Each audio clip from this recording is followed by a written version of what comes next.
Hi everyone. आज की class में हम जानने वाले हैं मनी व्हील अर्थात धन विद्या के बारे में।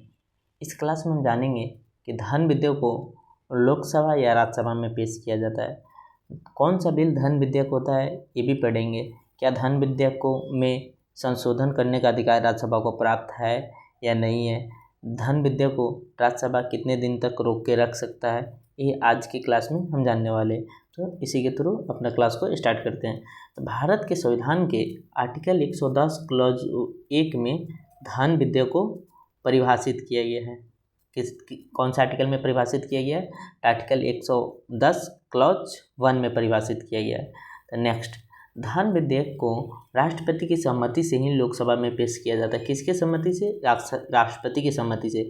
कहाँ पेश किया जाता है? तो केवल लोकसभा में पेश किया जाता है। मतलब धन विधेयक को राज्यसभा में पेश नहीं किया जा सकता। किसी विधेयक को धन विधेयक के रूप में मान्यता लोकसभा अध्यक्ष प्रदान करता है। कौन विधेयक धन विधेयक होगा या नहीं होगा, इसका मान्यता लोकसभा अध्यक्ष ही करता है। अध्यक्ष का पद रिक्त होने की स्थिति में अगर अध्यक्ष का पद रिक्त हो तो उसका प्रमाणित उपाध्यक्ष के द्वारा भी किया जाता है। अध्यक्ष का पद रिक्त होने की स्थिति में उपाध्यक्ष भी धन विधेयक को प्रमाणित कर सकता है। नेक्स्ट है कि धन विधेयक के संबंध में राज्यसभा को बहुत कम अधिकार प्राप्त होते हैं।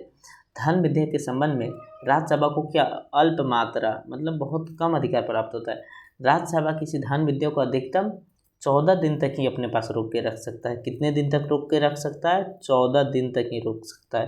यहाँ पे एक और क्वेश्चन बनता है, क्या धन विधेयक को राज्यसभा में पेश किया जाता है? तो नहीं, धन विधेयक को केवल लोकसभा में ही पेश किया जाता है।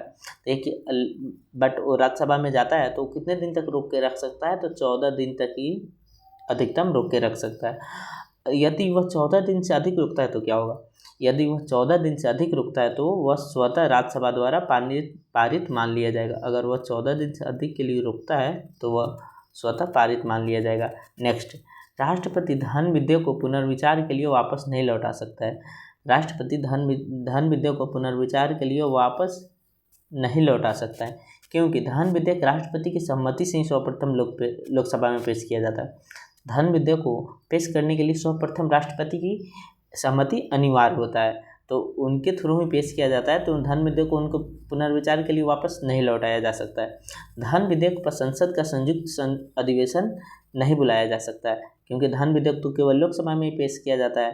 धन विधेयक पे संसद का संयुक्त अधिवेशन नहीं बुलाया जा सकता है।